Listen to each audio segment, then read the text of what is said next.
మా వంటగదికి స్వాగతం. మా వంటగదిలో ఈరోజు మసాలా పరోటా చేయటం చూద్దాం. దానికి కావాల్సిన పదార్థాలు: మైదా పిండి కప్పు, మిరియాల పొడి 1 టీ స్పూన్, జీలకర్ర పొడి 1/2 టీ స్పూన్, ధనియాల పొడి 1/2 టీ స్పూన్, నూనె 3 టీ స్పూన్లు, ఉప్పు రుచికి తగినంత. ఇప్పుడు తయారు చేయటం చూద్దాం. ఒక చిన్న బౌల్ తీసుకుని దానిలో 1 టీ స్పూన్ మిరియాల పొడి, 1/2 టీ స్పూన్ ధనియాల పొడి, 1/2 టీ స్పూన్ జీలకర్ర పొడి, రుచికి తగినంత ఉప్పు వేసి బాగా కలిపి ఒక పక్కన పెడదాం. ఇప్పుడు మైదా పిండిలో కొద్దిగా నీళ్లు, కొంచెం ఆయిల్ వేసి ముద్దలా కలిపి దీన్ని పూరీలా చేద్దాం. మైదా పిండి కాదు, గోధుమ పిండితో కూడా తీసుకోవచ్చు. నేను మైదా పిండి ఉపయోగిస్తున్నాను. ఇప్పుడు మనం చపాతీలో చేయడానికి కొద్దిగా ఆయిల్ వేసి 1 స్పూను ఇది చపాతీలో చేద్దాం. ఇది బాగా పలుచగా చేయాలి.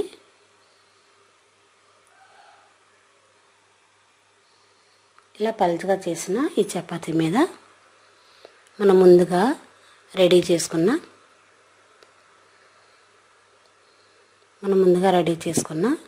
ఇలా చపాతీ పలుచగా చేసిన తర్వాత దీని మీద ఒక టీ స్పూన్ ఆయిల్ వేద్దాం.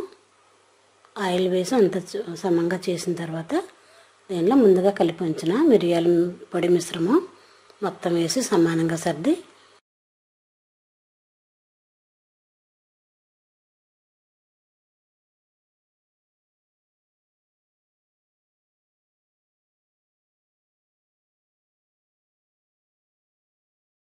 దీనిపై మళ్ళీ కొంచెం మైదా పిండి చల్లి దీన్ని రోల్ చేసుకుందాం. ఇలా మైదా పిండి సర్ది దీన్ని పైకి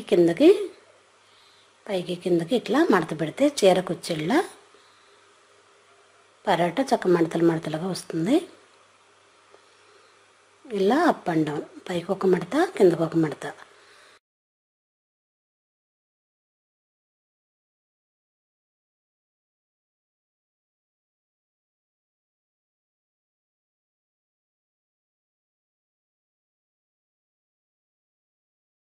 అలా మడత పెట్టి దీన్ని మళ్ళీ రోల్ చేసి మళ్ళీ పరోటాలా ఒత్తుకుందాం. ఇలా రోల్ చేసి మళ్ళీ చపాతీలా చేసుకుందాం. ఇలా చేసిన చపాతీని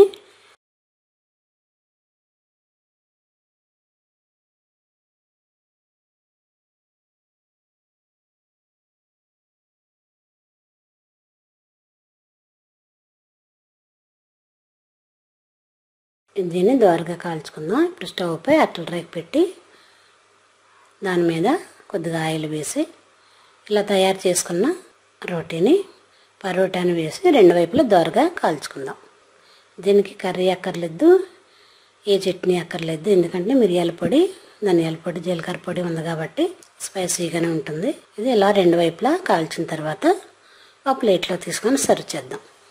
అంతే, పెప్పర్ పరోటా మా వంటగదిలో పెప్పర్ పరోటా రెడీ. మరిన్ని వంటల కోసం మా వంటగదిని సబ్స్క్రైబ్ కాగలరు. ధన్యవాదములు.